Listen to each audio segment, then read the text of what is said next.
Video ini dihasilkan untuk memberi cetusan idea terhadap sesuatu isu dan dipersembahkan secara santai. Jika ianya dirasakan perlu untuk dibincangkan secara lebih serius, sila kemukakannya kepada pihak yang lebih pakar atau yang berautoriti. Assalamualaikum warahmatullahi. Semalam saya melihat dan mendengar satu YouTube yang memperlihatkan Dr. Mazhar, Dr. Muhammad Asri Zainal Abidin, dikenali sebagai Dr. Mazhar, iaitu Mufti dari Perlis, menjawab satu kemuskilan berkenaan dengan doa beramai-ramai selepas salat Jumaat berjemaah. Saya tak mau mengulas pasal jawapan yang diberikan. Kalau tuan-tuan berminat, tuan-tuan boleh explore lah YouTube ini. InsyaAllah jumpa. Saya cuma menarik perhatian saya ialah berkenaan dengan apabila YouTube tu ada komen di bawah tu. Dan komen yang pertama yang keluar adalah berbunyi seperti berikut. Janganlah duk tekan sangat benda-benda khalafiyah ni Mazhar. Benda-benda yang mungkar dalam negara ini banyak.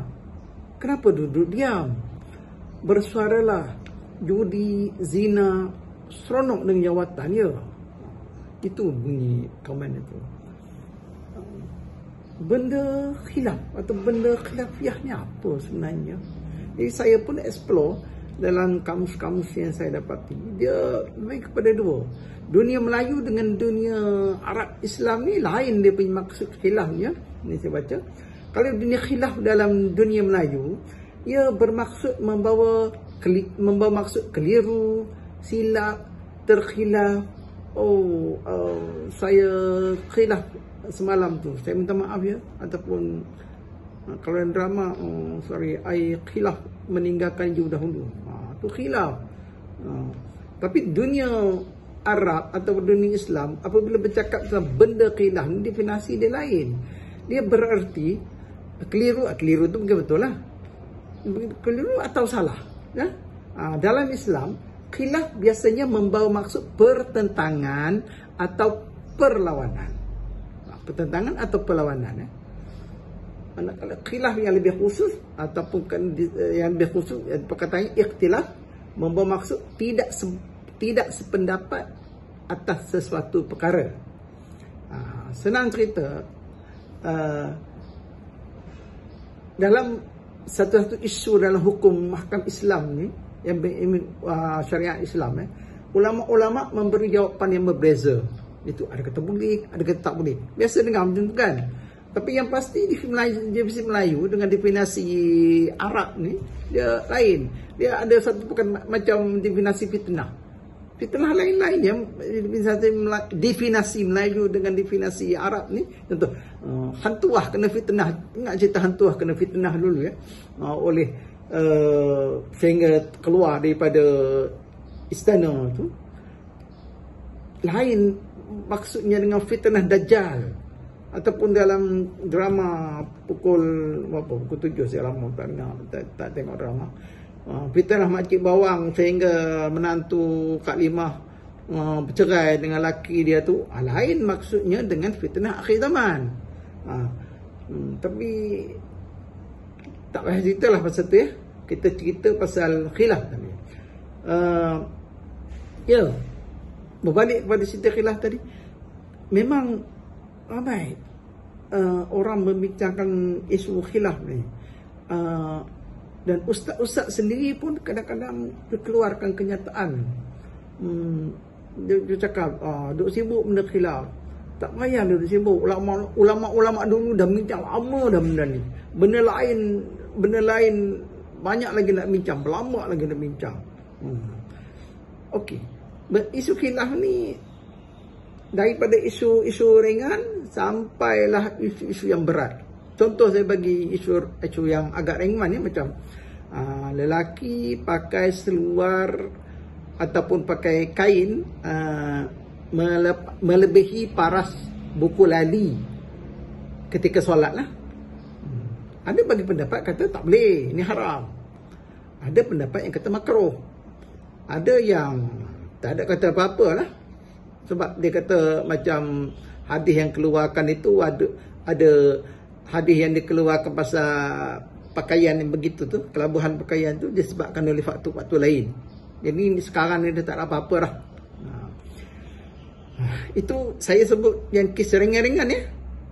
Yang satu lagi saya bagi contoh yang kes ringan juga berkenaan dengan minum air. Kita selalu dengar kata minum air tak boleh berdiri. Tapi ada juga yang mengeluarkan hadis yang Nabi pernah dilihat minum air Zam-Zam ya secara berdiri. Itu yang dibincangkan, itu yang katakan khilaf tu. Itu semua benda-benda ringan. Sekarang yang masuk yang heavyweight sikit ni, yang heavy sikit ni, ada satu kes di mana seorang ustaz saya panggil ustaz lah semua ya, tiba-tiba mengeluarkan satu kenyataan. Saya ingat tahun lepas ke apa, dia kata mandi safar ni okey, boleh. Di mandi safar dia di Terengganu, di Kuala Terengganu, dia bandar yang tepi sungai tu, di istilah dia main pantai ya. Tuan-tuan carilah info sendiri apa mandi safar, main pantai ni, sebab tak maulah nak ulas di sini.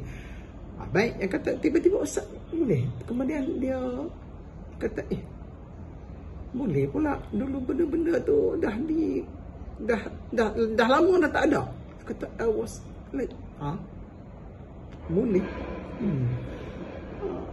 Tadi lepas tu oleh kerana kenyataan ustaz tu, perbincangan banyak dalam internet begitu begini. Kemudian nak jadi cerita dalam dua hangat-hangat isu tu ada pula saya ni di Qaryah sini ni ada grup WhatsApp lah untuk menyenangkan apa pun.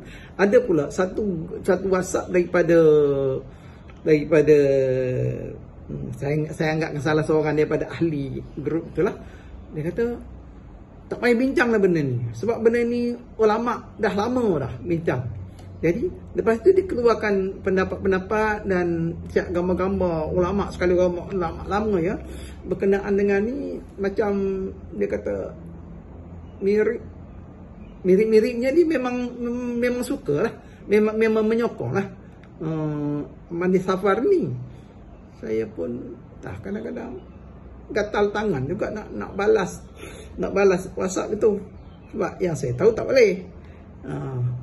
Tapi masalahnya apabila kita balas-balas ni nanti pergi masjid, yalah bukanlah rajin sangat nak pergi masjid pun, orang tengok macam mana pula, timbul kes lain pula kan. Macam ni lah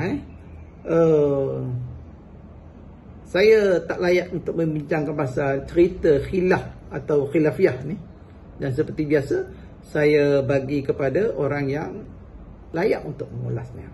Saya tanya, dia jawab. Video ni panjang sikit tau, sebab ustaz tu dia ulas bukan pasal khilaf itu sahaja, tetapi ada pengkelasan yang tersendiri. Tuan-tuan cuba dengar lah ya. Salah ustaz ulang soalan tadi. Apa yang patut direspon kepada kata-kata benda khilaf tak payah sibuk nak bincang. Benda khilaf lah orang bincang. Benda orang tak bincang ni benda yang tak khilaf. Itu tak payah bincang sebab dia tak khilaf. Benda tak khilaf contoh. Buat apa kita nak bincang pasal hukum arak halal ke tak? Dah memang haram lah. Betul tak? Buat apa nak bincang pasal hukum babi? Sebab babi tu dah jelas dah pengharaman dia. Buat apa nak bincang lagi? Buat apa nak bincang bab makan nasi boleh ataupun tak? Nasi tu dah halal dah. Jadi nak bincang buat apa? Orang bincang pada benda yang khilaf. Dia ni kata tak betul, dia ni kata betul. So akan ada kekeliruan dekat situ.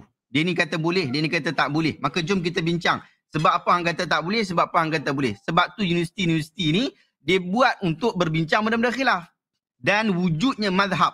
Sebab wujudnya perkara khilaf. Nampak tak? Wujud mazhab sebab wujud perkara khilaf. Kalau tak wujud perkara khilaf, tak wujud mazhab. Mazhab Abu Hanifah, Syafi'i, Ahmad ibn Hanbal, Maliki. Ini semua membincangkan perkara khilaf. Dia bincang perkara khilaf. Pasal apa? Mazhab-mazhab tu relevan sampai ke hari ni sebab perbincangan perkara khilaf. Mengaji mana? Khilaf pun ada betul salah. Memang lah. Ada khilaf mu'tabar. Ada khilaf yang syuzuz, yang memang tak boleh terima langsung. Khilaf yang dianggap sebagai khilaf yang teruk pun ada juga. Kan? Jadi khilaf memang ada benda perbincangan. Ada yang betul dan yang salah.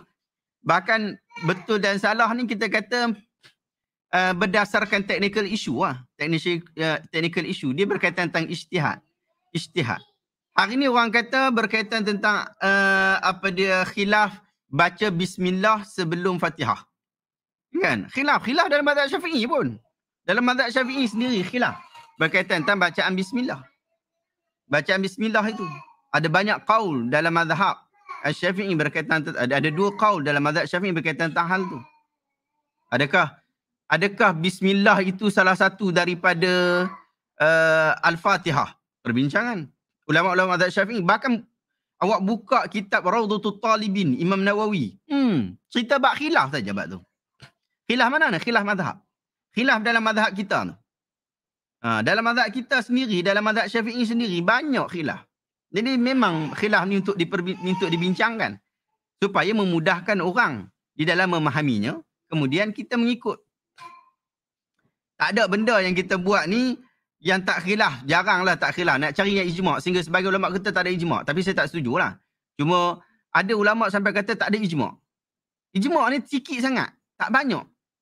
Bahkan sebagai ulama kata ijma' ni hanya pada al-ma'lum fid din bid-darurah. Ijma' pada perkara yang memang semua orang tahu ya. Macam contoh solat wajib 5 waktu, beri zakat, fitrah, yang ni ijma'. Sampai tahap macam tu. Khilaf bismillah tu ada betul ada salah ke? Kita kata bab khilaf ni dia bab basmalah, basmalah. Dia ada 4 qaul dalam bab ni. Dalam bab ni ada 4 qaul dan kita tak sebut salah ataupun betul, kita sebut rajih ataupun marjuh. Bila khilaf mu'tabar kita sebut rajih wa marjuh. Kalau khilaf dalam perkara yang ghair mu'tabar, kita akan sebut ini betul ataupun salah. Macam contoh ajaran sesat berkaitan tentang wahdatul wujud. Wahdatul wujud, khilaf berkaitan tentang orang kata wahdatul wujud boleh, sebahagian kata ulama Ahlussunnah kata wahdatul wujud bercanggah dengan akidah. Jadi khilaf dah benda tu. Khilaf lah, perbezaan pendapat. Khilaf ni dalam bahasa Arab, bahasa Melayu dia khilaf, perbezaan pendapat. Berlaku perbezaan pendapat. Yang ni bab betul dan salah. Yang tu bab betul. Betul dan salah. Tapi ada sebahagian khilaf yang disebut sebagai khilaf mu'tabar, kita tak sebut betul ataupun salah. Kita sebut rajih wa marjuh. Pendapat mana yang lebih kukuh daripada sudut dalil dan hujah, yang mana yang kurang kukuh daripada sudut dalil dan hujah. Itu saja. Rajih wa marjuh. Sebab khilaf ni berlaku pada zaman kemudian setelah kewafatan Nabi SAW berlaku khilaf. Ya, pada zaman Nabi pun ada khilaf, tetapi apabila tidak dibawa kepada Nabi, bila dia bawa kepada Nabi, settle isu khilaf. Tapi kalau zaman kita ni dia tak ada isu, ulama dah settle dah masalah tu. Tak ada isu tu. Sebab dia tidak ada Nabi, dan khilaf ni pada perkara yang biasanya bersifat ijtihad, bersifat pandangan. Ada pandangan A, ada pandangan B. Boleh keluar zakat pakai duit ataupun tak. Ini khilaf. Sebab apa khilaf? Sebab zaman Nabi orang tak ada bincang berkaitan bagi pakai duit ataupun tak. Mereka semua bagi makan pakai qut baladi. Bagi zakat pakai makanan asasi. Zaman kita yang ada khilaf tu. Zaman kita yang ada khilaf berkenaan. Nampak tak? Jadi bila khilaf kat zaman kita ni tak ada Nabi yang dapat menentukan yang mana betul ataupun salah. Bahkan zaman Nabi SAW sendiri ada perkara yang sahabat-sahabat khilaf. Tapi bila dibawa kepada Nabi SAW, Nabi seolah-olah macam mengiktiraf khilaf berkenaan. Nabi SAW pernah sebut pada satu hari, La tusalliyanna illa fi Bani Quraidah. Jangan kamu salat melainkan bila kamu dah sampai dekat Bani Quraidah. Bila sampai dekat Bani Quraidah, ini dalam peperangan Khandaq. Kemudian bila sampai dekat dalam perjalanan Bani Quraidah tu, ada sahabat Nabi yang berhenti sekejap untuk solat sebab waktu asar dah nak habis. Berhenti solat sekejap. Kemudian ada sebahagian lagi teruskan perjalanan sebab Nabi kata jangan solat melainkan bila dah sampai Bani Quraidah. Jadi ada 2 kumpulan. Satu solat di tengah jalan, satu lagi solat bila dah sampai walaupun waktu solat dah habis. Khilaf dekat situ. Sebab kenyataan Nabi boleh difahami, satu memang kena pergi sana dan tinggalkan solat tu sampailah dekat sana barulah solat. Tak kira lah dah masuk waktu ataupun dah keluar daripada waktu. Khusus pada hari berkenaan. Yang kedua, pandangan yang kedua daripada sahabat Nabi kata, yang Nabi maksudkan itu adalah untuk suruh cepat. Bukan suruh tinggalkan solat. Maksud Nabi adalah untuk suruh cepat. Jadi kita berhenti dulu solat, lalu kita teruskan perjalanan. Walaupun kita sampai lewat sikit, tapi kita dah solat dah tadi. Bila sampai cerita tu kepada Nabi SAW, Nabi buat apa? Nabi diam. Nabi tak kata apa. Jadi bila Nabi tak kata apa-apa, itu menunjukkan takrir. Kita tahu dalam sunnah disebut kullu ma sadara 'ani Nabi sallallahu alaihi wasallam min qaulin aw fi'lin aw taqririn. Semua benda yang disandarkan kepada Nabi sallallahu alaihi wasallam secara ucapan, perbuatan ataupun pengakuan. Jadi itu adalah pengakuan yang bermaksud pandangan yang pertama betul, pandangan yang kedua pun betul juga. Pandangan pertama betul, pandangan yang kedua pun betul juga. Sebab tu yang ni ulama kata rajih dan juga marjuh. Pendapat mana yang lebih kuat, yang tu saja. Sebab dua-dua betul. Mustahil salah satu daripada dua tu salah. Mustahil. Sebab apa? Kalau kita kata yang tu salah, satu-satu salah, Nabi SAW telah menyembunyikan kebenaran. Nabi SAW wajib untuk memberitahu kepada sahabat yang salah tu, dia kata awak salah. Dia ni betul. Tapi bila dia tak sebut, maka kedua-duanya betul.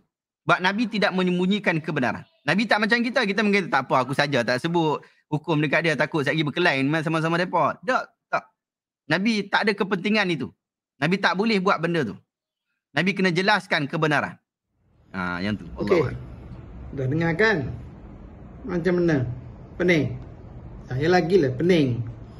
Cuma saya fikir it is a good sign. Petanda yang baik.